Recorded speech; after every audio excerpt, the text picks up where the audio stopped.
오늘은 2024년 마지막 주일입니다. 우리가 지난 한 해를 돌아보면서 나는 어떻게 살아왔는가 돌아보고 또한 이제 내가 어떻게 살아야 할지 생각하면서 이제 우리가 마음을 새롭게 하는 그러한 시간이 되길 원합니다. 우리에게 있어서 우리의 삶의 모델이 된 한 인물이 있는데요. 바로 오늘 본 말씀의 세례 요한입니다. 예수님께서는 세례 요한에 대해서 이렇게 말씀하셨습니다. 지금까지 여인에게서 난 사람 중에 세례 요한보다 더 큰 사람이 일어난 적이 없다라고 말씀하셨습니다. 이 세례 요한은 어떤 사람일까요? 한마디로 세례 요한을 표현한다면 그는 세상 사람들에게 예수님을 소개하기 위해 태어난 사람입니다. 사실 예수님은 다른 사람들의 소개가 필요 없는 분입니다. 만왕의 왕이시며 만주의 주이신 그런 하나님의 아들이십니다. 하지만 그 당시 예수님을 알지 못하는 어둠 속에 있던 사람들에게 예수님을 알릴 필요가 있었습니다. 예수님이 이 세상에 오실 때 높은 산은 낮아지고 낮은 골짜기를 도두어서 평탄한 길을 만들어서 우리에게 예수님을 잘 보고 만날 수 있도록 한 사람이 바로 세례 요한입니다. 그리고 세례 요한의 생애와 예수님의 생애는 아주 긴밀하게 연결되어 있습니다. 마태복음을 중심으로 해서 예수님의 생애를 이제 성경 공부를 해보면 그 세례 요한의 생애가 얼마나 중요한지 우리는 깨닫게 됩니다. 여러분 기회가 되면 이 성경 공부에 꼭 참여하시기 바랍니다. 그리고 이 사복음서에서 세례 요한에 대해서 많은 부분을 할애해서 설명하는 것, 이것 역시도 이제 세례 요한이 얼마나 중요한 인물인가 하는 것을 우리가 알 수 있습니다. 세례 요한에게는 여러 가지 별명이 있었는데요. 그 중에 이사야 선지자는 광야에서 외치는 자의 소리라고 그렇게 말했습니다. 소리는 메시지를 전달하고 곧 사라지는 성질이 있습니다. 이것은 세례 요한의 삶과도 일맥상통한다라고 말할 수 있습니다. 여기서 세례 요한의 삶을 통해서 발견할 수 있는 것은 그가 자신을 중요한 존재로 생각하지 않았다라는 것입니다. 대부분의 사람들은 자신을 매우 중요한 사람으로 생각합니다. 그래서 자신의 의견이 반영되지 않거나 받아들여지지 않으면 곧바로 화를 내고 모든 것을 뒤엎어버립니다. 아니, 내 말을 안 들어? 이렇게 말하면서 이제 버럭버럭 화를 냅니다.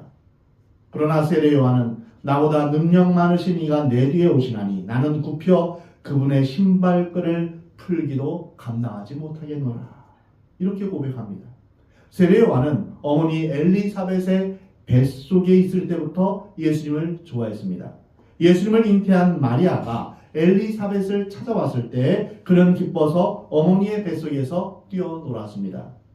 예수님이 자신에게 다가오시는 모습을 처음 보고 세례 요한은 보라, 세상 죄를 쥐고 가는 하나님의 어린 양이로다. 이렇게 외치며 사람들에게 소개했습니다. 세례 요한은 광야에서 지내면서 메뚜기와 들꿀을 먹고 또한 낙타털로 만든 옷을 입으며 바위 틈에서 잠을 잤지만 그의 머릿속은 온통 예수님으로 가득 차 있었습니다. 불의에 맞서 목숨을 내놓으면서도 타협하지 않았으며 진리를 위해 자신을 바친 인물이었습니다. 요한복음의 주제는 예수 그리스도이시며 요한복음의 기록 목적은 예수님이 하나님의 아들이심을 모든 사람에게 알려 믿게 하고 생명을 얻게 하려는 것입니다. 요한복음 20장에 보면 오직 이것을 기록함은 너희로 예수께서 하나님의 아들 그리스도이심을 믿게 하려 하며 또 너희로 믿고 그 이름을 힘입어 생명을 얻게 하려 함이니라. 요한복음은 시작부터 예수님에 대해서 자세히 설명하고 있습니다. 즉 예수님은 태초부터 계신 말씀이며 생명이고 사람들의 빛이다 라고 설명하고 있습니다. 그리고 예수님 다음으로 세례 요한에 대해서 설명하고 있습니다. 사도 요한은 요한복음을 기록하면서 세례 요한이 길 안내 역할을 하고 있음을 말합니다. 왕이신 예수님이 오시니 모든 사람과 사물은 길을 비키시오. 이렇게 하는 역할입니다. 예수님이 오시는 길을 평탄하게 하고 사람들에게 예수님을 잘 볼 수 있도록 하는 역할을 감당한 사람이 바로 세례 요한입니다.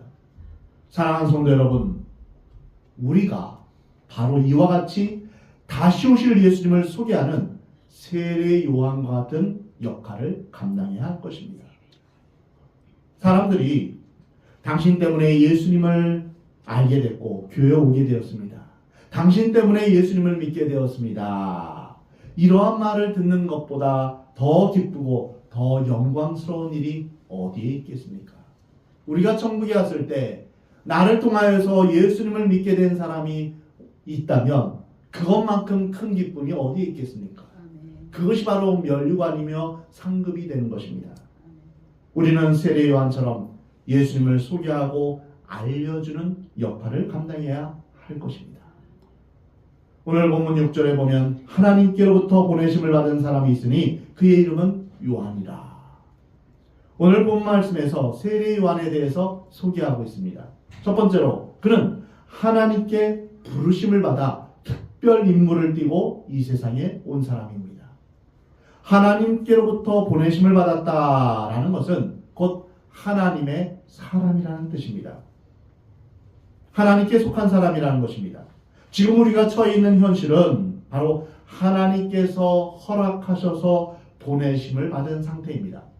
여러분의 각자의 삶의 자리에서 우리가 태어나 자라고 공부하고 결혼하고 직장을 다니고 하는 이런 여러분의 삶의 모든 것들은 바로 하나님이 보내시고 하나님이 허락하셨기 때문입니다. 그러므로 우리는 모든 일에서 하나님의 보내심을 받은 사람이라는 영적 사명감을 우리는 가지고 있어야 됩니다. 내가 있는 자리가 곧 하나님께서 보내신 선교사의 직분을 감당하기 위한 그런 자리다. 내가 이 땅에 존재하는 목적은 바로 내가 예수님을 믿고 나서 내가 믿는 그 예수님을 다른 사람에게 전하기 위한 그런 사명이 있다. 이것을 여러분 분명히 해야 됩니다.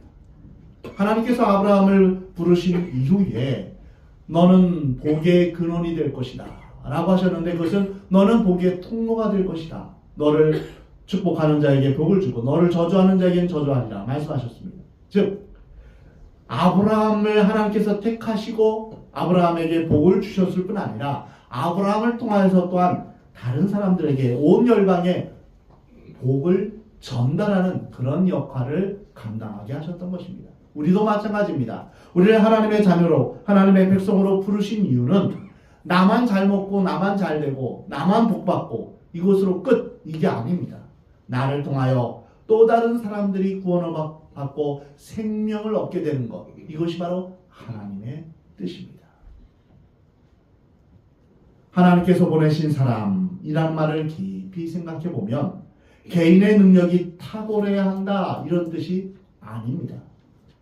예수님께서 여인에게서 난 사람 중에 세례 요한이 가장 큰 사람이다 라고 말씀하신 이유는 그의 탁월한 능력이 있어서가 아니라 그가 하나님에게서 메시지를 받았기 때문입니다.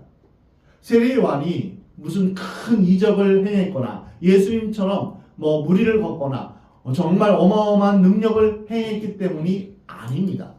세례 요한은 이적을 행하지 않았습니다. 그럼에도 불구하고 그가 하나님 안에서 또한 예수님께서 그를 크다 이렇게 칭찬하신 것은 바로 하나님의 메시지를 전했기 때문입니다.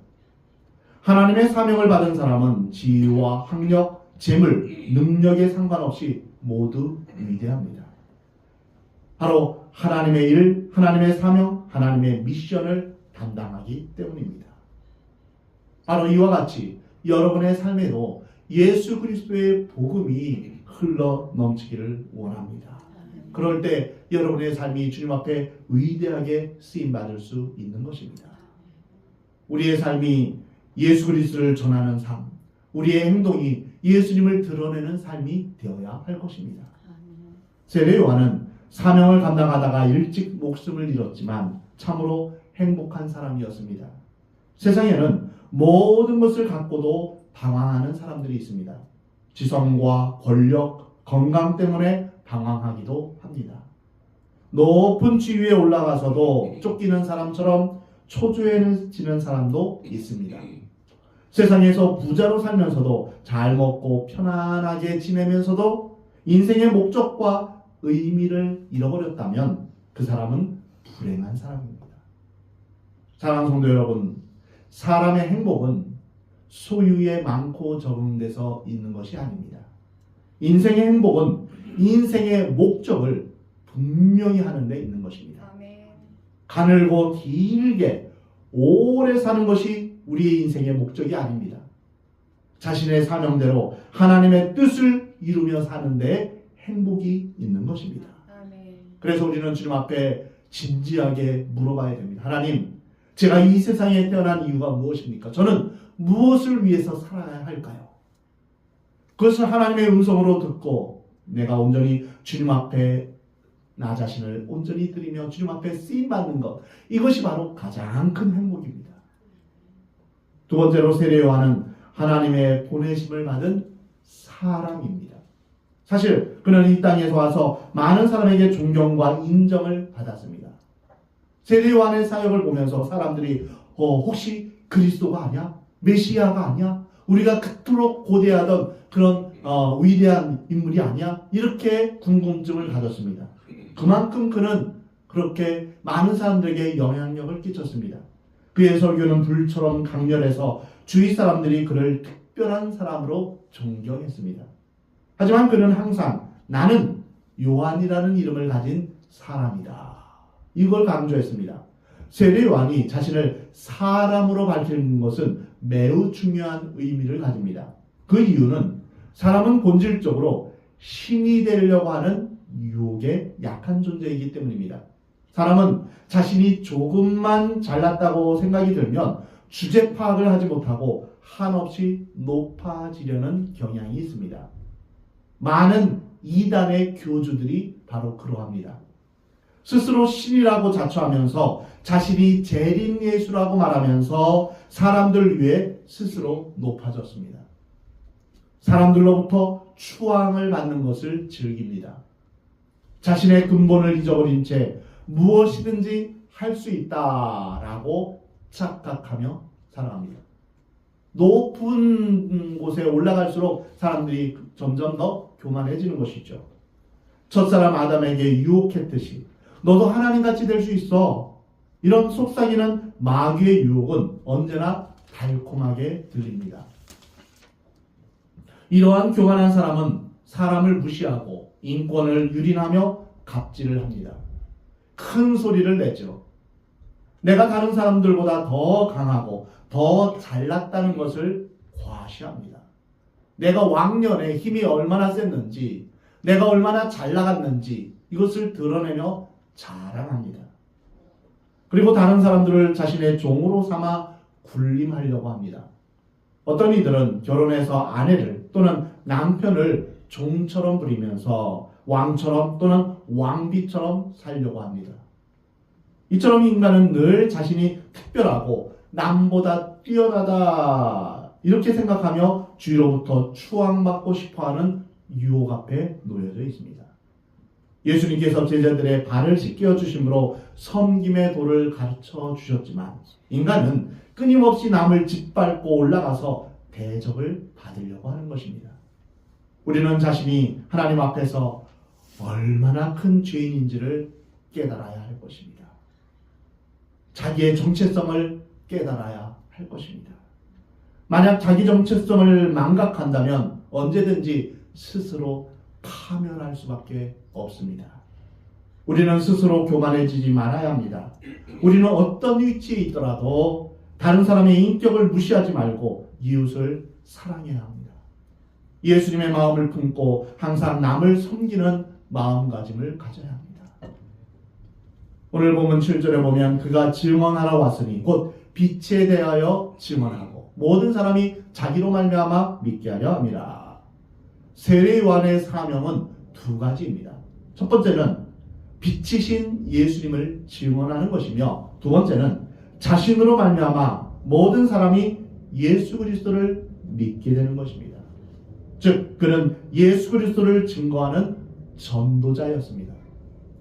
7절 전반부에 보면 그는 이 빛에 대하여 증언하러 온 증인이다, 이렇게 말씀하십니다. 자신이 받은 사명을 완수할 수 있는 사람은 위대합니다. 우리는 삶의 목적에 대해서 언제나 분명하게 설명할 수 있어야 됩니다. 내가 왜 이 땅에 태어났는가? 사람들은 이제 생일 케이크를 켜놓고 이제 젊은 친구들은 이렇게 놀리듯 이렇게 하죠. 생일 축하합니다가 아니라 왜 태어났니 하면서 막 놀리듯 이렇게 말하죠. 왜 태어났을까요? 우리는 이것에 대한 분명한 목적을 알아야 됩니다. 내가 왜 이 세상에 태어났는가? 우리는 하나님의 보내심으로 이 땅에 와서 어떻게 살 것인가를 분명한 소망을 가지고 있어야 됩니다. 바로 빛이신 예수 그리스도를 증거하는 것, 이것이 우리의 삶의 목적이 되어야 됩니다.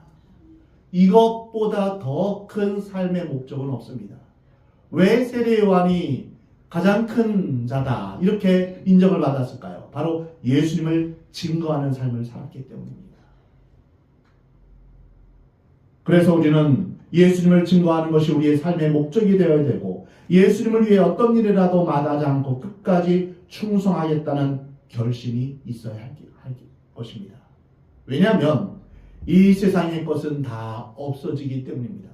천지는 다 없어지려니와 내 말은 영원히 있을 것이다. 우리 주님 말씀하십니다. 이 땅에 없어질 것을 위해서 일할 것입니까? 아니면 예수님을 위해서 일할 것입니까? 선택을 해야 합니다. 아무리 좋은 일이라도 예수님을 증거하는 것과 상관없는 일이라면 중요하지 않게 생각해야 됩니다. 너희는 무엇을 먹을까, 무엇을 입을까, 무엇을 마실까 염려하지 말라. 이것은 이방 사람들이 구하는 것입니다. 이것은 중요한 것이 아니다. 오직 너희는 그의 나라와 그의 의를 구하라. 우리의 삶의 목적은 하나님 나라와 하나님의 의를 구하는 것입니다. 그래서 우리는 사나 죽으나 주의 것이라, 주의 영광 위해서 나는 살겠습니다.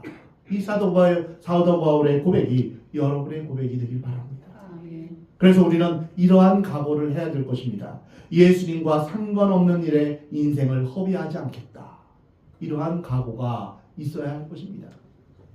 예수님이 세상에 오셨지만 세상은 그것을 깨닫지 못합니다. 빛이 세상에 오셨지만 유감스럽게도 세상은 여전히 어둠 상태입니다. 그 빛이 어둠 속에서 비추고 있지만 어둠은 그 빛을 깨닫지 못하는 것입니다. 어둠을 향해서 있어야 되는데, 빛을 향해서 있어야 되는데 이 어둠은 이 빛을 바라보지 않고 어둠을 바라보고 있습니다.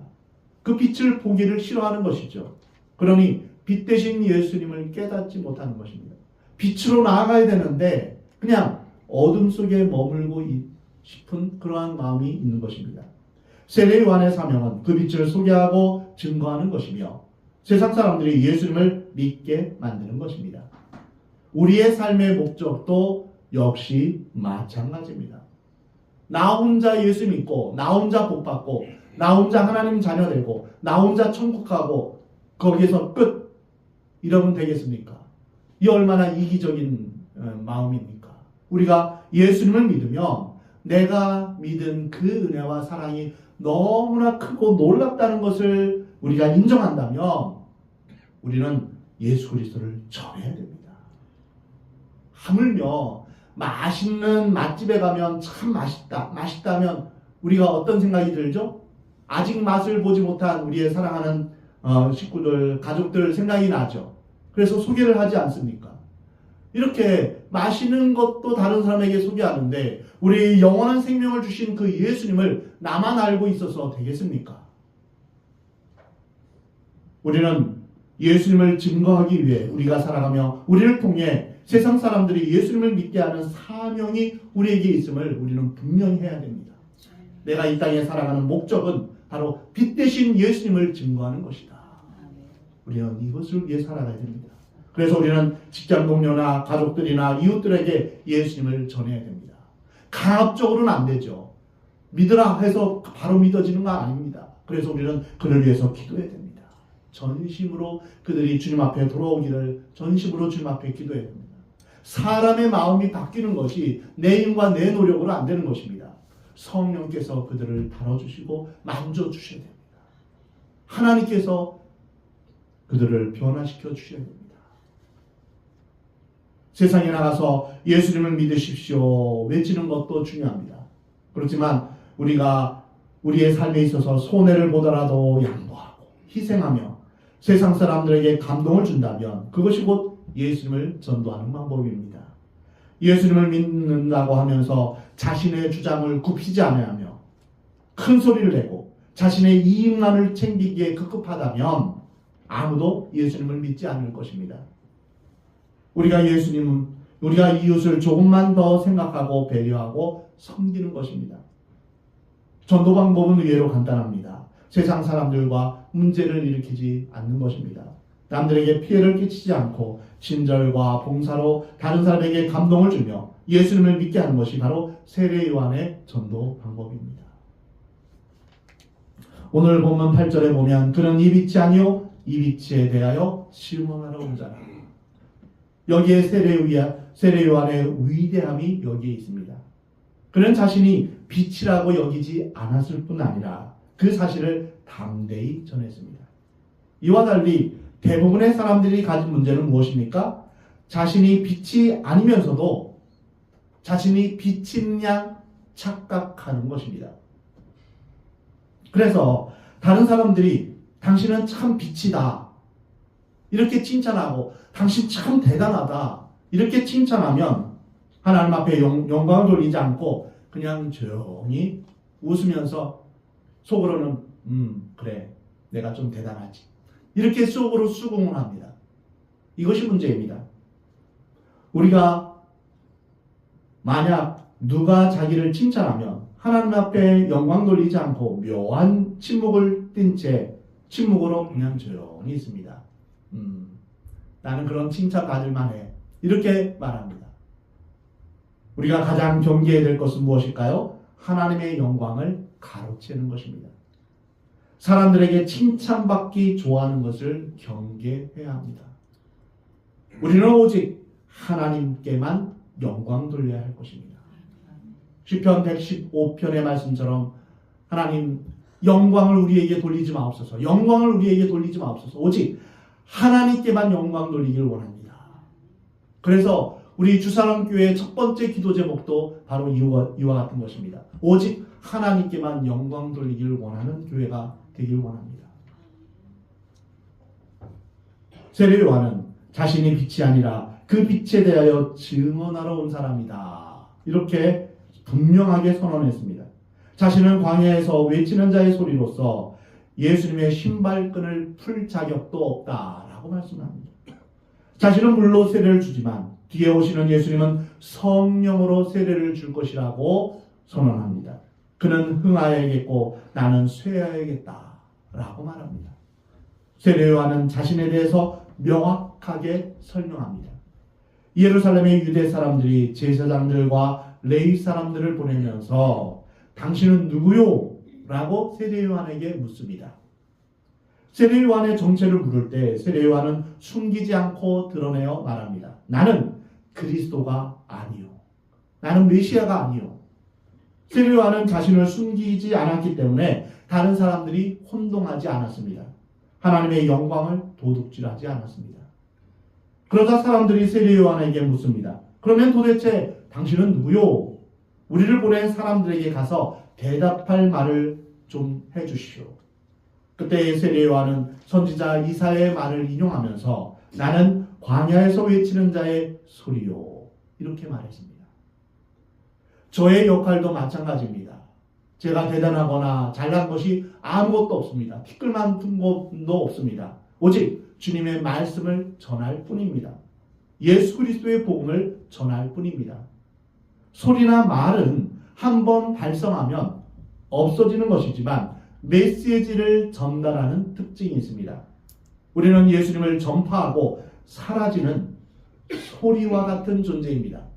하지만 사람들은 미련을 갖고 자신의 흔적을 남기려고 합니다. 그래서 죽어서도 비석을 만들어 세워두는 것입니다. 이런 속담이 있죠. 호랑이는 죽어서 가죽을 남기고 사람은 죽어서 무엇을 남긴다고요? 이름을 남긴다. 이렇게 말하지 않습니까? 이처럼 사람들은 자신의 이름을 남기는 것을 참 좋아합니다. 그래서 유명한 관광지에 가보면 누구누구가 여기에 왔다가 이것을 아주 써놓습니다. 스프레이를 하거나 옛날에 막 돌로 새기거나 참 창피하게도 해외에 나가서도 한국말로 한글의 위대성을 거기에 이제 전파하는 것입니다. 이런 것은 참 부끄러운 일이죠. 그런가 하면 많은 왕들은 자신의 업적을 새겨놓은 비를 세워놓기를 좋아합니다. 그래서 그 비가 중국에도 있고 우리나라도 있지 않습니까? 광개토대왕비, 장수왕비 이런 비들이 있습니다. 사라지는 소리가 되지 않고 뭔가 자신을 증거하기 원합니다. 주위 사람들이 기억해주고 존경해주기를 원하는 것이죠. 애니메이션 영화인 코코라는 영화에서 멕시코를 배경으로 하는데요. 죽은 영혼 중에서 살아있는 다른 사람에게 잊혀지는 영혼들은 영혼이 사라진다라는 그런 설정이 있습니다. 물론 성경의 내용과는 전혀 다른 그런 내용이죠. 그런데 그만큼 다른 사람에게 잊혀지는 것을 두려워하는 것을 보여주고 있는 것입니다. 다른 사람에게 잊혀지면 영혼이 없어지는 것이다. 이렇게 사람들이 두려워하는 것이죠. 세상 사람들은 인정받고 싶고 존경받고 싶어 하지만 세례 요한은 이렇게 고백합니다. 나는 물론 세례를 베풀거니와 너희 가운데 너희가 알지 못하는 한 사람이 있었으니 곧 내 뒤에 오시는 그이라. 나는 그의 신발끈을 풀기도 감당하지 못하겠노라. 여기서 우리는 세례 요한의 영적 태도를 발견할 수 있습니다. 그의 관심은 오직 예수님뿐이었습니다. 예수님으로 말미암아 수치를 당하고 감옥에 갇혀도 전혀 개의치 않았습니다. 왜냐하면 자신은 중요한 존재가 아니라 주님만이 중요한 존재라고 생각했기 때문입니다. 사랑하는 성도 여러분, 여러분의 관심사는 무엇입니까? 여러분의 건강입니까? 여러분의 외모입니까? 여러분의 명예입니까? 사람들로부터 인정받고 칭찬받는 것이 중요합니까?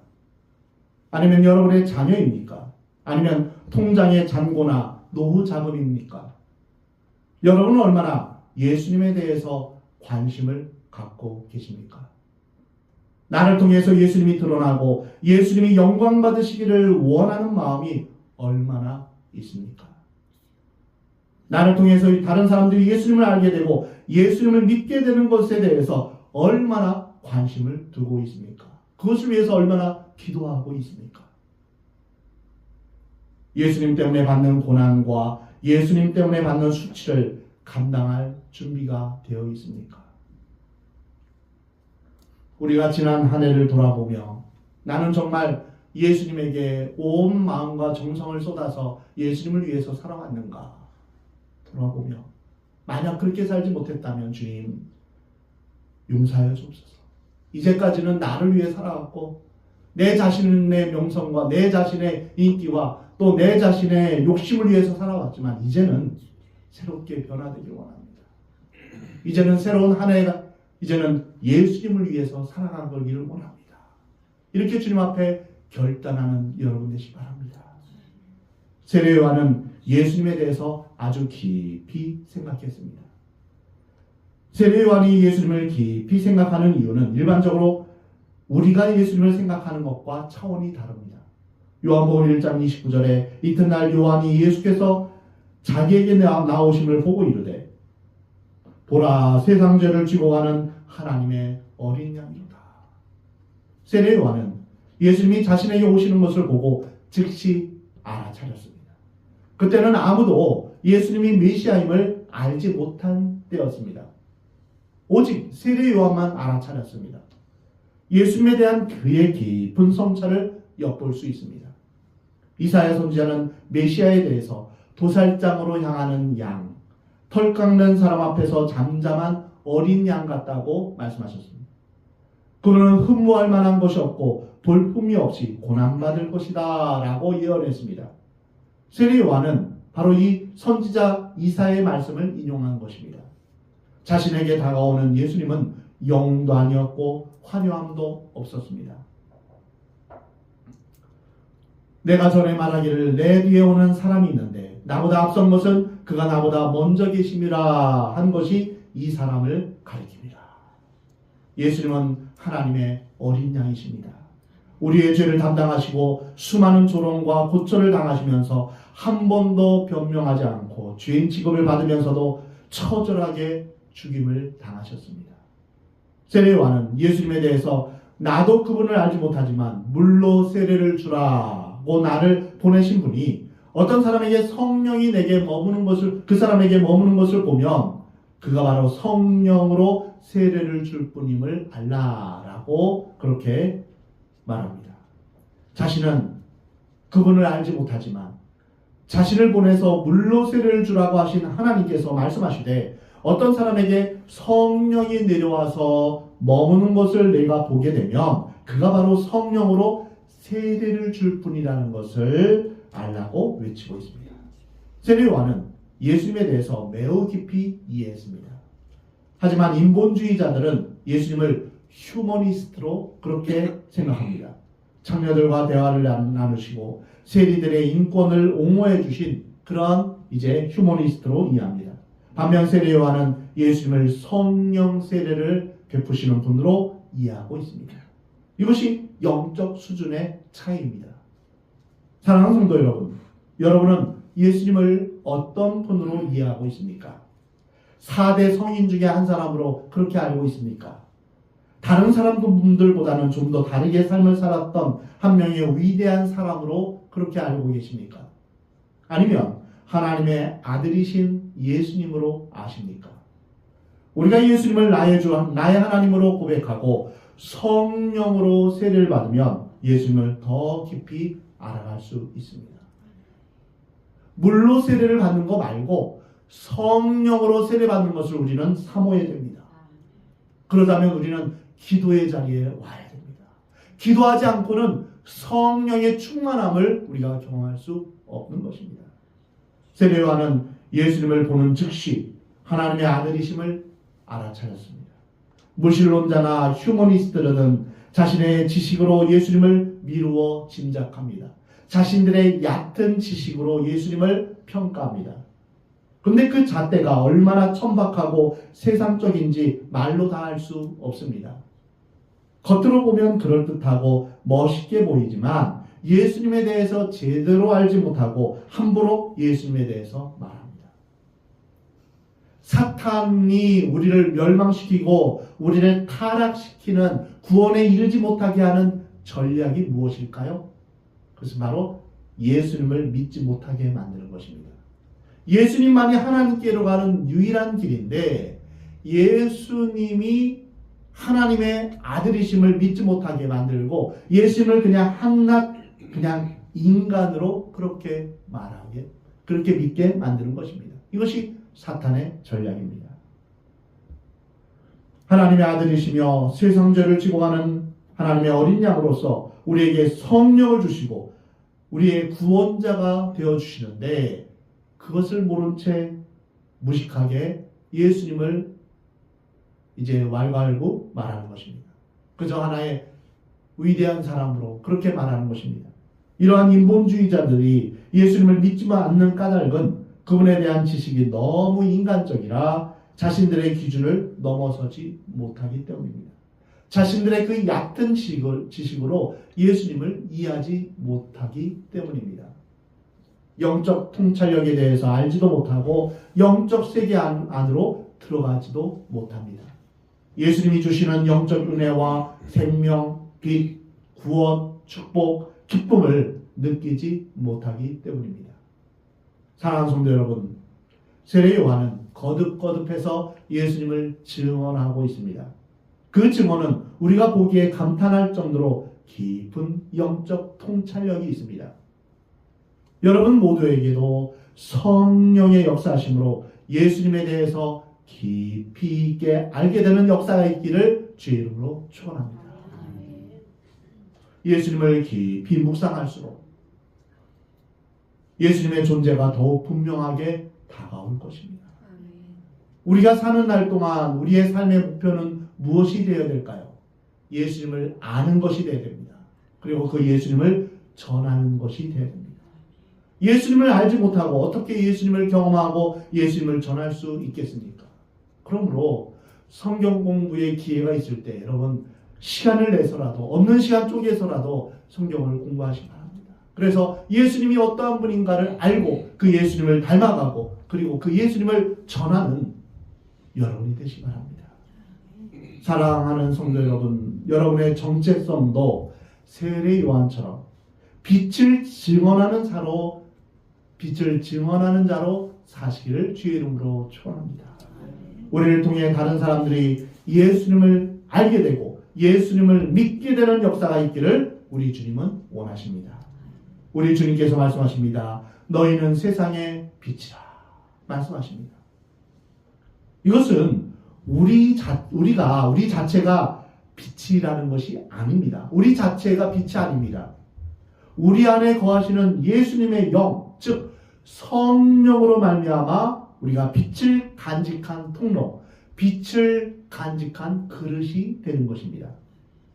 우리는 빛이신 예수님을 우리 마음 가운데 모시고 그 빛을 보존하며 그 빛을 전하는 통로가 되어야 할 것입니다.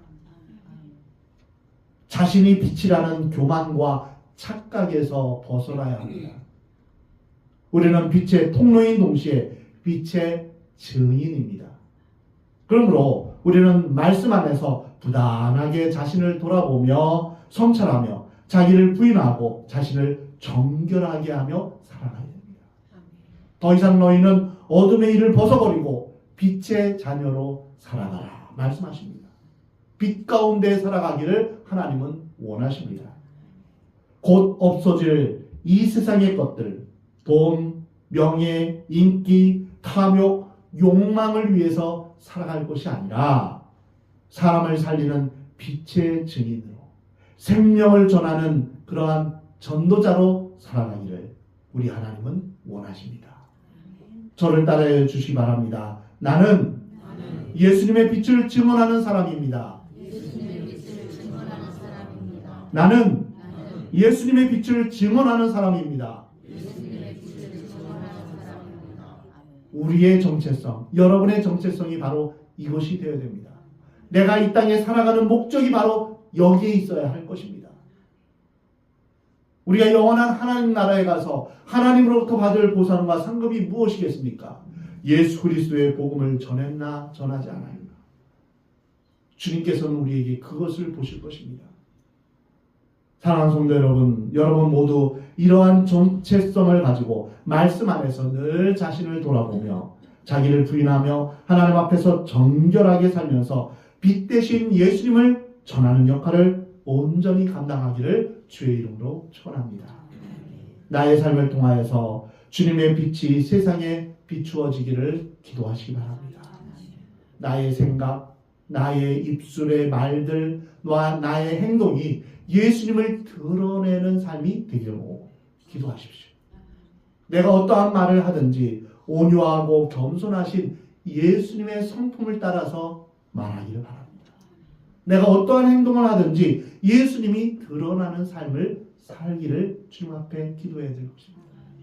갈라디아서 2장 20절 말씀처럼 내가 그리스도와 함께 십자가에 못 박혀 죽었다니 이제는 내가 사는 것은 내 안에 계신 예수 그리스도를 위한 삶이다. 이것을 우리는 기억해야 할 것입니다. 나의 삶을 통하여서 주님의 빛이 세상에 비추는 것입니다. 여러분들의 발길이 닿는 곳마다 눈부신 빛의 역사, 죽었던 사람들이 주님 앞에 돌아오는 생명의 역사가 일어나기를 우리 주님은 원하십니다. 날마다 빛의 증인으로 살아가는 복된 여러분의 삶이 되기를 우리 하나님은 원하십니다.